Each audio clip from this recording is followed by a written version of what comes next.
Have Just you ever been? Have you ever been to Chick-fil-A? I love you. What? Chick-fil-A? Have you ever been to Chick-fil-A? Let's say Cane's. Cane's is a good comparison. Okay. No, there's no chicken that ever tastes the same. They use it. They all cook chicken, but Mhm. they have their own ingredients. So you could bring it all in and make your own success and your own way and your own way of investing, your own way of building financial freedom and generational wealth. But we all cooking chicken at the end of the day. You just got to bring in your own ingredients. What's going on, everyone? Hey, What's up, hey, Ace? how's everybody doing tonight? What's up, man? How you doing? Doing okay. Doing okay. Wish I actually had a brick wall here, but whatever.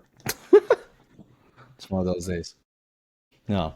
Um, so what you got for us today, man? I got a lot, man. It's a lot on my mind. Um, a lot of the things that we've talked about in the past, just about financial literacy, financial education, investing. Um, Today we want to talk about why some people get rich and others don't, and that's one of the biggest topics. We got to know what's the gap that needs to be filled to bridge people to get over that hump and get over to success. But what habits and what things, what kind of mindsets do rich people have that poor people don't? So we can go into that. I think that's pretty relevant. What do you think? What makes people stay poor? Let's just get right into it. Or no, first let's start over. Introduce yourself. Let me know. Let them know what you do. What's up, everyone? I'm Jason Vasquez, also known as Just a Variation.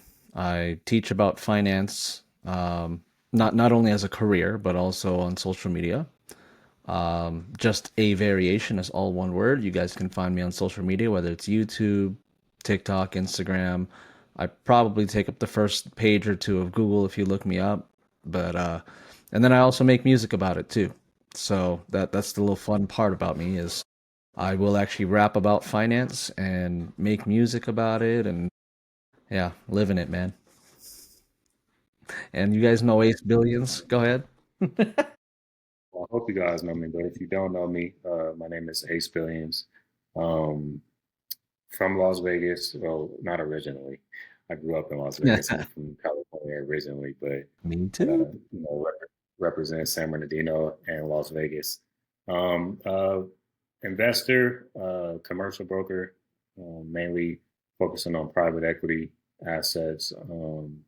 We do business acquisitions and we broker deals within the commercial, multifamily, retail, and industrial. So, and we also do medical now, um, and just overall educating.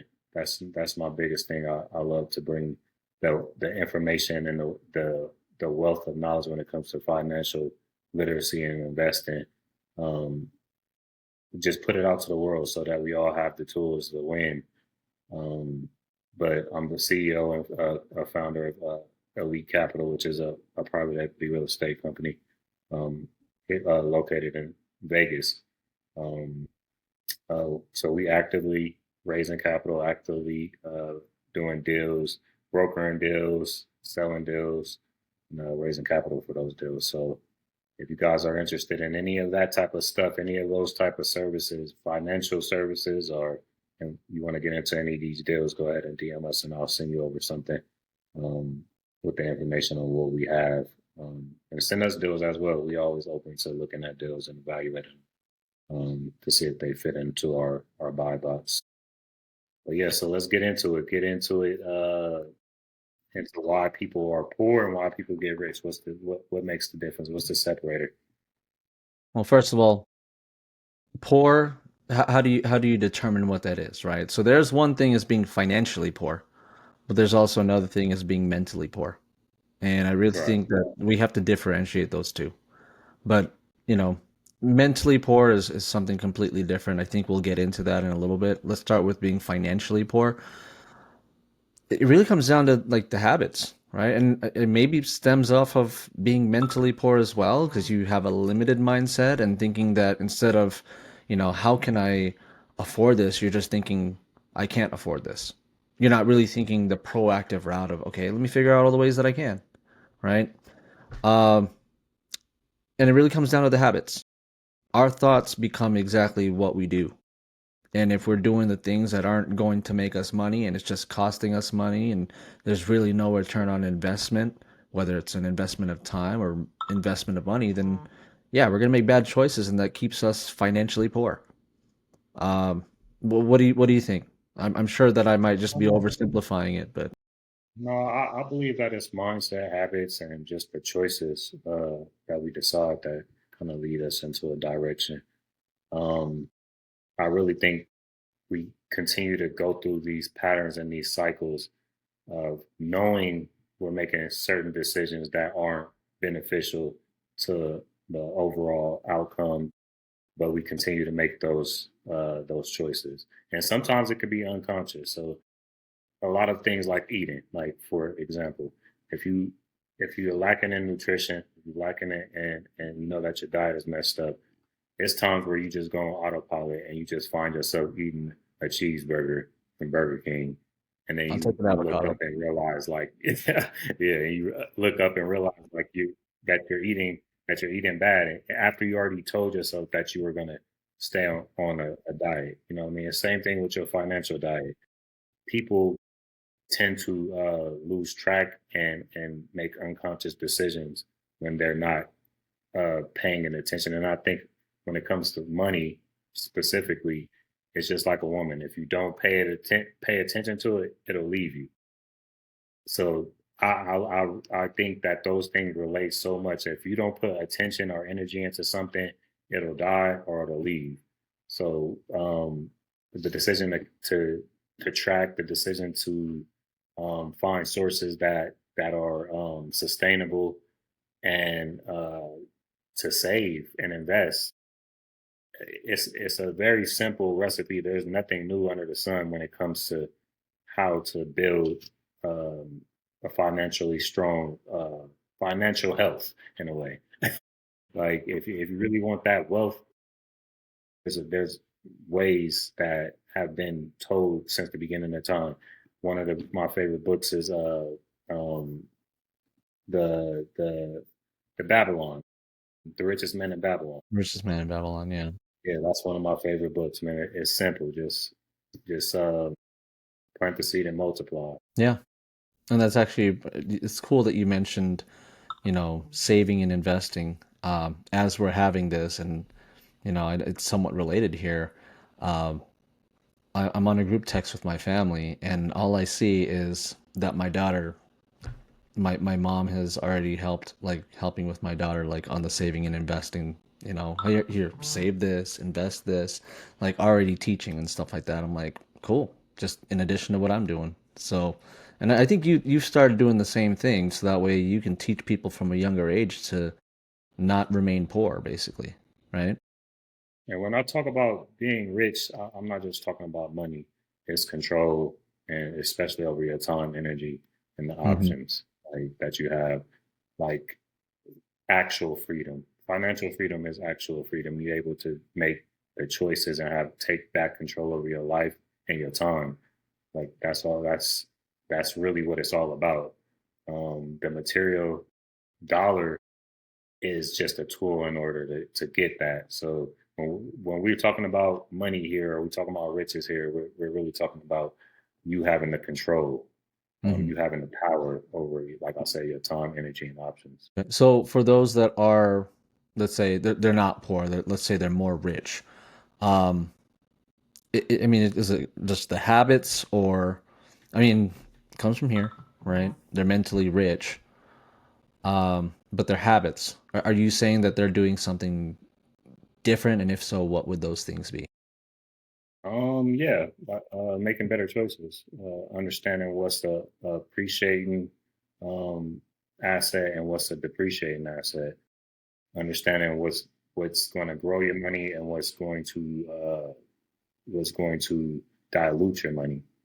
Um, I think once you get those, being able to even understand the difference from what's making you money and what's making the money leave, then you can start forming the habits around that. Um, Around that. So as far as it's just really just discipline, having those disciplines, waking up and get into it, but not just hustling. Also having a plan. Also following the plan. I call it my three stages is to analyze, to strategize, to systemize, and to execute. Those, I'm gonna have to if you put can that on get a those shirt. four factors down, and it will not only bring you more money, but it will make sure that your money continues to flow. We focus mainly on cash flow and equity, um, and with put plug and play into those systems, and that's what the results will be: cash flow and equity. I might get that on a hat. Just letting you know. Yeah, might as well. I mean, you gotta ingrain that into that's proven strategy right there. It is. It is. Analyze, And strategize, it's different systemize, than, execute. yeah, it's different than I mean, we both live in Vegas. So how simple is it to drive down the street, 10, 15 minutes and right? And then okay, I lost all my money. It's so simple to do that, but if you have cash flow and you have equity, which is just a bigger name for ownership, right? And Ownership. yeah, I mean that's really all it is. Having ownership in something, right? And Yeah, you've owned multiple businesses before, so yeah. I've owned up to. I'm looking at 12 in total within my entrepreneur life. 12 companies. Some were successful, super successful, and then some weren't. But the ones that I have now are thriving in is because I implemented those systems into them, and I learned from every failure, learned from every mistake, and that's one of the habits too. Is being able to learn from your failures, to be able to document the things that are hard to even have a conversation about because you feel like a failure. Once you can get past that feeling of failing and understand that every failure is a lesson, um, you'll you'll be you'll be more strategic about growth. You'll be able to kind of see and track what you're doing wrong and what you can do better, and also what you're doing right. Because majority of the time, we do the right thing, and it's the things where we lack at we put emphasis on for some reason. It's just how our psychology works. When things are bad, we emphasize the bad, but when things are good, we just let it pass. Like, yeah, pat yourself on the back and keep it going. But I think having those businesses, I realize ownership is one of the key things uh, to any person. You don't have to be a full time entrepreneur. You don't have to be a Warren Buffett. You just have to have ownership in something because any time you put yourself in a vulnerable position where someone can fire you or someone can take away your source of income, you have no freedom. Then you continue to be a slave. And if in order for you to free yourself, you need to own something. And that's what America is really all about. It's about the freedom to own and grow um, from your ownership. So yeah. And I think I'm sure you've probably read Cash Flow Quadrant. I have, yes, I have. I Yeah. rich dad So for that books. and basically the it seems like the people with the most freedom are either the investors or the people who own something, a business of some sort. And I think we all take, and when I say we all, I mean people in general, I don't think they just start with owning a business. Some of them, I mean, you're in real estate as well, so you've seen people just go from being employed from a 9 to 5 to working 24/7 essentially, right? They Right. and they just wanted to own a job instead, which is being self-employed. Um, you're talking about ownership, so I'm trying to figure out for the audience here, how would you go from, well, first of all, how would you go from working for someone else to working for yourself to eventually owning something because that's how you become free. There's two ways actually. There's go all in, burn the boats, and jump right into it, which most people can't do that because they have families, they have kids, they have people that they're responsible for. So if you're in a position where you have a family already, there's a strategy. But if you're not, if you don't, and all you have to do is worry about yourself and get into that next level, you should be going all the way in. You should take the risk to just find a business that you actually passionate about, that you know about, that you're knowledgeable about, and then jump all the way in. And if you do have a family, if you do have responsibilities already, then slowly accumulate that. Slowly uh, continue to work whatever job you are that's paying you working to pay the bills, but that extra 4 hours a day towards your business, that extra 10, 30, 10 to 15% of your check going towards your ownership and your equity in your own company or a piece of somebody else's company. Um, those are the strategies that I would definitely recommend. But yeah, when I first started, I didn't have a family. I just went all the way in. Nothing really stopping me or holding me back. I I I just hopped in my business. I started working in the business first. I learned everything that I possibly could about the business, and then I took that knowledge, that blueprint that I learned, and then I used it to run my business. And then I kept doing that. I kept taking pieces um, of information from winning companies or winning businesses and winning investors, and I would add that to my recipe. Everybody got their own strategy and their own way of doing things. It's not a one size fits all. You have to find what works for you, bring it in, and make your own ingredient. Have you ever been to Popeyes? Oh yeah, love it. Well, Have actually, you ever I been? love it, but I haven't been there in a while, so I'm being Man, have you ever disappointed. been? Have you ever been to Chick-fil-A? Have I been what? Chick-fil-A? Have you ever been to Chick-fil-A? Yeah, yeah, yeah. Let's say Cane's. Cane's is a good comparison. No, there's no chicken that ever tastes the same. They use the same. They use it. They all cook chicken, but they have their own ingredients. You can make the things. You could bring it all in and make your own success and your own way and your own way of investing, your own way of building financial freedom and generational wealth. But we all cooking chicken at the end of the day. You just got to bring in your own ingredients, your own recipe, and you could take those ingredients from other successes, which I like to do, and then slowly accumulate, and have a lot of patience when you're doing it. Don't chase comfort. That's one of the biggest things that I had to learn going through my process of trying to build um, my wealth is being very uncomfortable. Yeah. Um, You had to become it's comfortable being uncomfortable, basically. Yeah, and it's a real thing because comfort is so close to just contentment, to just be so stuck in one realm, one level. It's so easy on this level. Let me just continue to stay on this level because any difficulty might break me, and that comfort it gives me a sense of lack of confidence.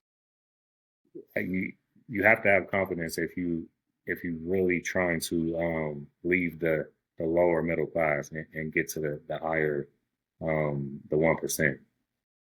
You have to have a lot of confidence in yourself, and you have to be willing to take big risk big risk and fail forward. And I don't think a lot of people have that. And if you do, more power to you. And this is what this is all about. But if you don't, there's safer ways to play the game. There's safer ways to play the game. There's owners that are passionate.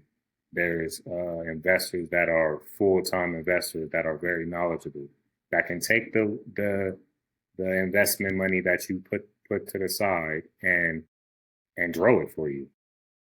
Instead of putting it in a bank, like you could speak more on this, but instead of putting it in a bank, there's other avenues that you can do if you're not a big risk taker. If you're a conservative person, you can still grow your wealth. So I might not be the the guy for the conservative. I'm all in. It's not my philosophy, but we do have strategies in order to get you to that level safely. Yeah. sometimes you got sometimes you don't have to be the captain of the ship. You could just be a passenger and still get to the destination. I You just was gotta hop looking in to the see right. if I had like a what's it called? You know what a regular water bottle looks like, everyone, right? And Mm-hmm. the rest of the water bottle is like the expansion mode, right? but the water can only come out of that water bottle so fast because there's something called a bottleneck, and it's Hmm. a lot thinner than the rest of the bottle. Sometimes all of us are our own bottleneck. We limit Mm. ourselves because of what? We're afraid of risk. I know you said you're all in, but for those that are more conservative, do you think maybe it's just a lack of understanding of the risk? Or they're still stuck in that scarcity mindset of I only have so much, I can't afford to lose more. But I'm kind of looking at it differently that if you're already at the bottom, you can't really lose much versus someone who has a whole bunch more has even more to lose. What are your thoughts on something like that? My thoughts on people just being at the having nothing to lose and people having everything to lose. Yeah, Mm, yeah. I don't know if I might have overcomplicated that question, but there's a I'm just seeing both sides of the spectrum, right? You got everybody who might be scared here, and people that got nothing to, or they have everything to worry about, but they're not scared over here. You know? yeah, no, totally, totally. I've never felt that. Even when I didn't have anything, I had something to lose because I had a dream and I had a reason, I had a why, and and I had a standard for myself. And so I've always had something to lose. You know what I mean? It was always lose, lose the future you. You know what I mean? Lose everything that you could be and regret, or go for the shit and make it happen. I literally have always had something. I always put that pressure on myself to achieve more and to want more for myself, even if it wasn't necessarily there. Just creating that if you don't have competition, you got to create the competition within yourself. You know what I mean? Or you got to create the scarcity within yourself. Sometimes you might have $1 million, 100,000, however much money you got. Sometimes you can put all that money away and keep $10,000 and figure out how to make it happen. You know what I mean? Some people Yeah, are good back against the wall. It just really depends on, like we speak here, the rich mindset or the poor mindset. The poor mindset doesn't yeah, is not resourceful. The poor mindset is content. The poor mindset does not like difficulty, does not like challenge. But the rich mindset is all up for it. The rich mindset is willing to get uncomfortable, to knock on those doors, to make those calls, to create, to think outside the box, to go where people have not gone before. So to me, if a person has nothing to lose, something to lose. We got a whole 24 hours to lose. We got a whole 365 days to lose. We got time and life and energy to that we can easily waste away and depreciate ourselves. yeah. 'Cause at the end of the day, we're the Well, biggest assets. yeah, yeah. And on that topic, because I know, as we're our biggest assets, an asset, again, in the terms of Robert Kiyosaki, is anything that can make you money. And then the Hmm. liability is anything that costs you money. So if you guys haven't read that book yet, just read Rich Dad Poor Dad. Start with that. That'll open up Which is your the one we eyes. got And then on, and we that one reach too. that for sure. Yep. And that kind of Life helps thing. give you some clarity. Yeah. Um, what do you think rich people are doing that's differently than poor people? We're kind of going back and forth on this. Assets is one of them, but what do you think? Yeah, definitely. Just building assets, or buying things that pay them instead of buying things that cost them mainly, and investing into things that are that are being honestly investing into the things that actually make sense. A lot of people now we go into things that don't pay us or don't have any type of brand building position for us, or you know what I mean, longevity for us. We rather wear poor people would rather put on Louis Vuitton than put on elite capital. Mm. So So instead of creating the status, they just want to buy the status. exactly. Oof. Yeah. And Rich people so take the easy way out. they probably And treat poor, money like a reward instead of a tool. Without yeah. They treat it like they treat it like it's just something that they meant to spend instead of meant to build Whew. I'm sure that's a lot to unpack because I'm sure there are people that are watching our stuff, but what do they see on social media though, right? They probably see the person with the nice like Lambo or something behind them, and it's all flashy, and people like that stuff, right? It looks like status. But behind closed doors, is this person really like really about it, or are they just looking nice, right? So, with. If you got good um, credit and you got a good chunk of things here, right, you can it's a get a thing too. Lambo if that's what you want.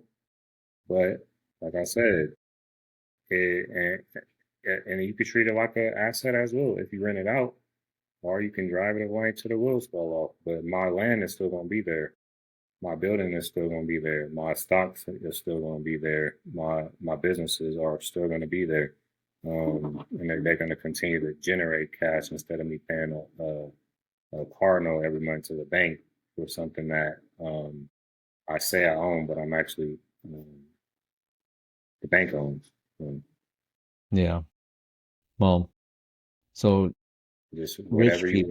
whatever floats your boat. Well, I'm sure that we've all kind of been like somewhere where we probably started off on one and the other, and I think it just comes down to culture. You know, Yeah, I you see grew a up in the, rapper with something, I was they about one to of the say, biggest influencers. yeah, You see them and you can't help but be influenced by them. I catch myself like, oh, I could go cop a nice little chain and rolly an AP, I which think I I mean set I you up did. the other night, right? I was like, Yeah, hey, look at this chain. Should I? yeah, Should I I not? did push it into it. You're like, yeah, go ahead. I'm like, I'm nah. susceptible too, for sure. Yeah. So yeah, I did it before. So I'm Yeah. speaking from experience. I went and bought the chain, bought the watches, bought the bars, had a Rolls Royce, drove the Rolls Royce till I couldn't drive it no more. And then I was like, you know what? I just want to get from A to B. I want to get to the money. And it's good for marketing. Like I said, everything is what you make it. If you make it something for status, if you make it for to show off to your boys, or if you make it a tool for marketing, if you make it a tool for starting conversations, then it could be that. And that's also rich people and poor people mindset. Poor people are doing it for other people, to impress people, and then I don't rich even people really are doing care. it because it's a write off and because it's a conversation piece. It's a conversation starter, and also because it's asset. Um, Yeah. you gotta sometimes what you gotta split that line and understand what rich and poor is and what pros and cons are, Yeah. and what And, assets and liabilities that's are. a liability.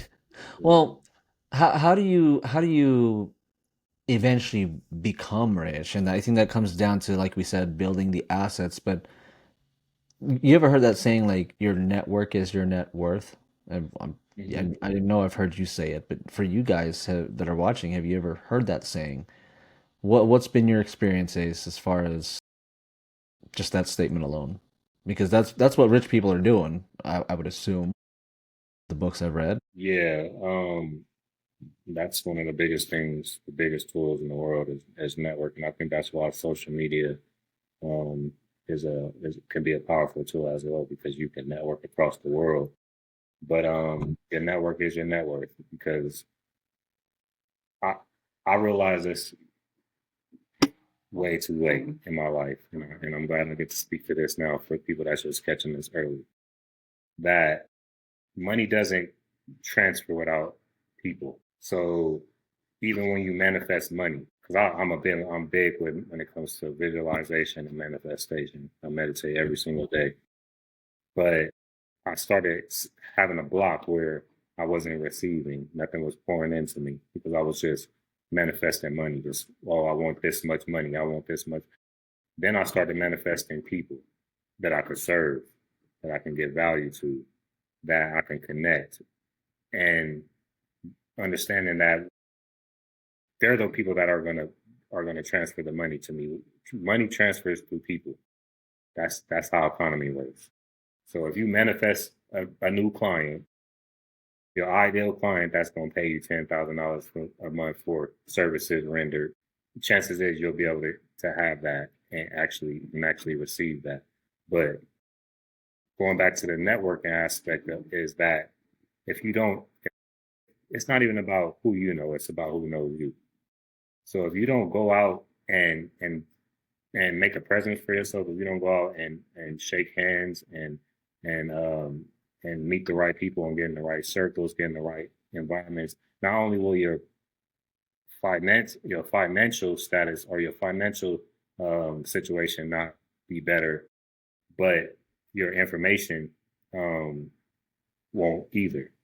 You won't be growing not when it comes to knowledge. You won't be growing when it comes to your money, and you won't be growing when it comes to your energy. But you got to be around. You got to be around it and absorb um, that type of energy.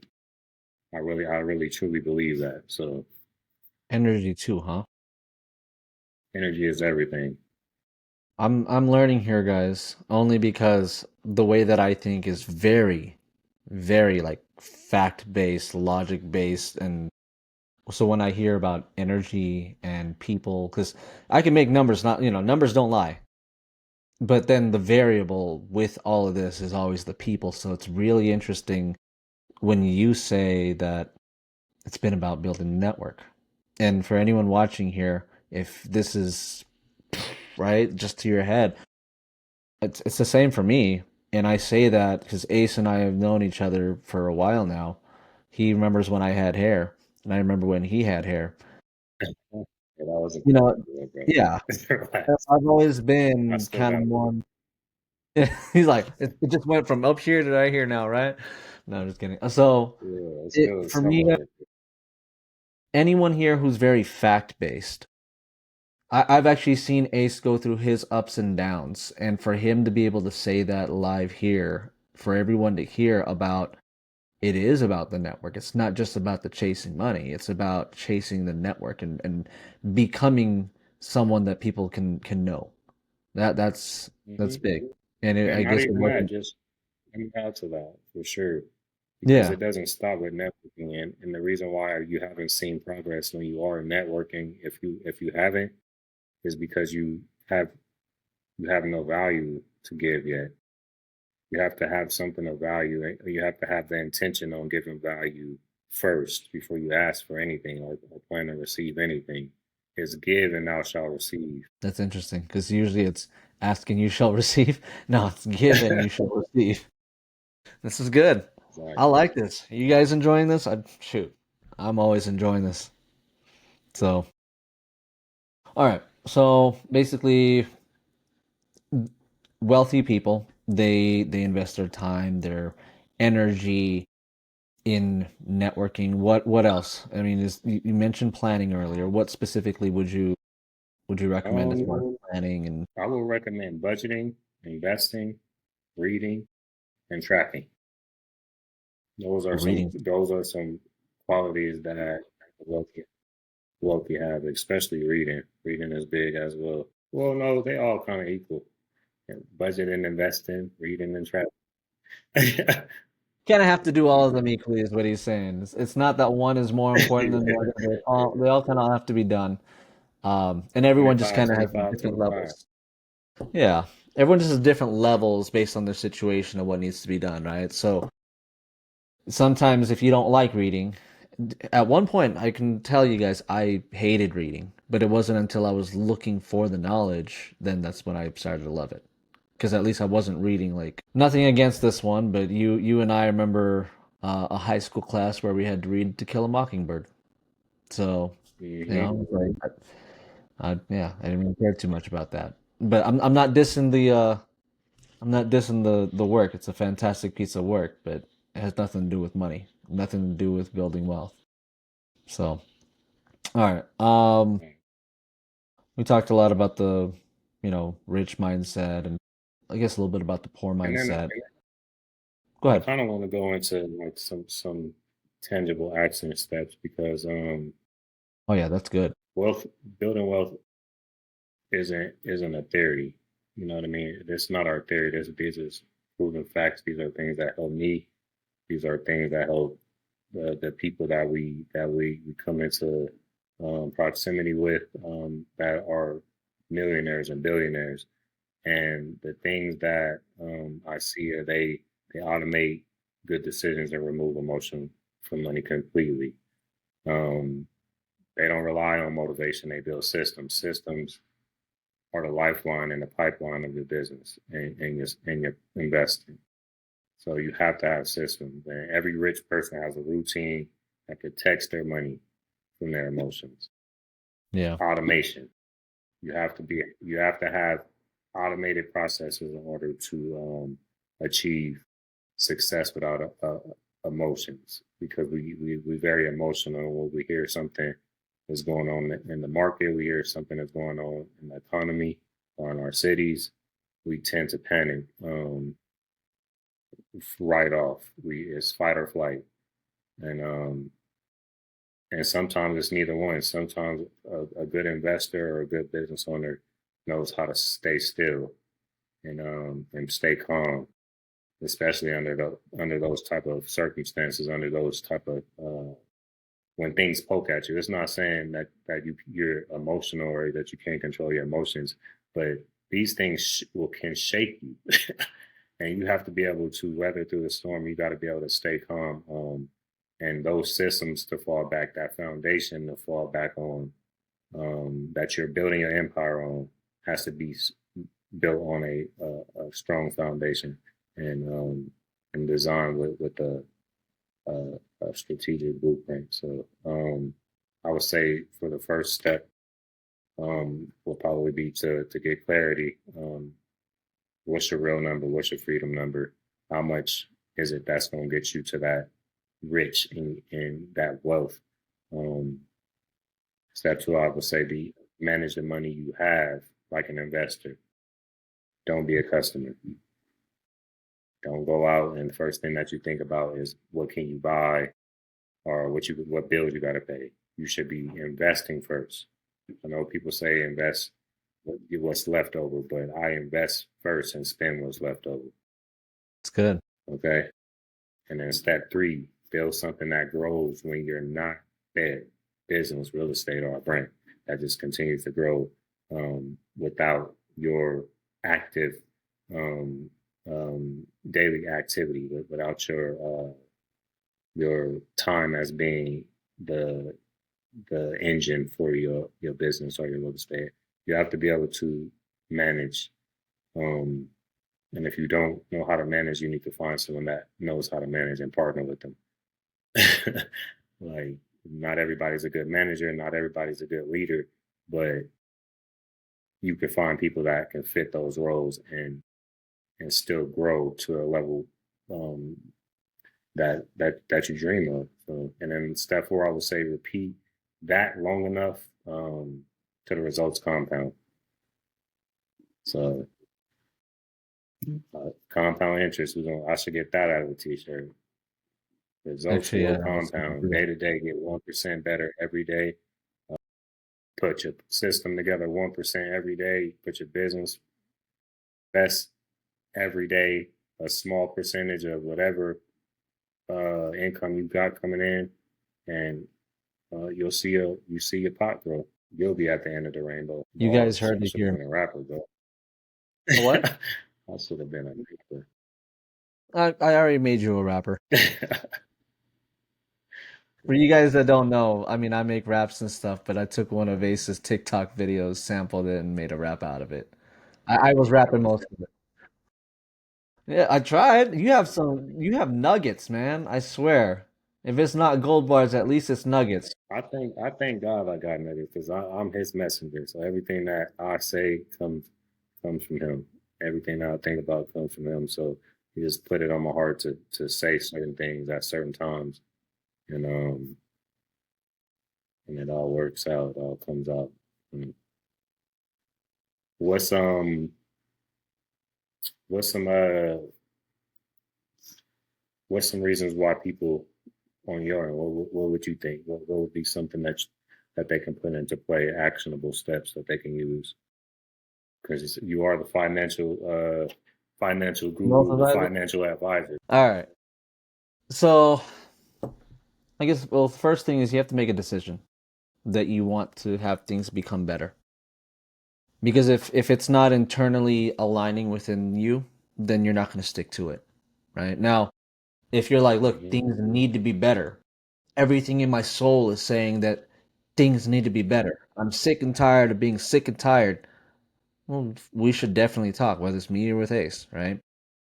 If you're talking about an actionable step, something that can be written down on paper and not just internal, well, now let's go ahead and talk about that financially, financial free number, right? What's the freedom number? What's that look like? And this can be figured out by, are you going the cash flow route, which we were talking about cash flow earlier? Cash flow is what's coming in. Okay, what age do you want that to come in? And it's just a whole calculation. So we'll talk about, is it a cash flow goal or is it amount of money goal? So cash flow is consistent, can be happening today or tomorrow or whenever you want it to turn on. But also, what's an amount you want to hit? Maybe that's just from milestone, and then once you hit that milestone, you can create that into cash flow. So in the end, it always comes down to cash flow, right? But some people want cash flow 100%. earlier, some people want it later. And right now, if you're just working your job, your W-2 job, perfect, that's your cash flow. But like Ace said earlier, if you're not owning anything, you're leaving everything up to the chance of that employer still paying you, whether that's the government or a big known company, right? Big major household name or a startup, right? You're still subject to someone else's will. And if they terminate you, now your income stops. And so if you really want to future proof and have a plan to future proof your money, you have to start owning things. Now, me on the financial side, I deal on the traditional financial, advising and planning side, with a few professionals that I work with who are, I guess you could say, what do they say? The jack of all trades and a master of none is often better than a master of one. That's the full saying. Uh, that saying is partially true. And I'm trying to become a master in many different ones, right?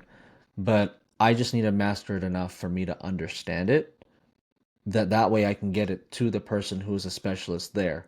I've gotten the main point across. Now the exact detailed numbers, I can get my time back, send it over to that person, and now they can help that person with the guidance of me and that person as well. Right.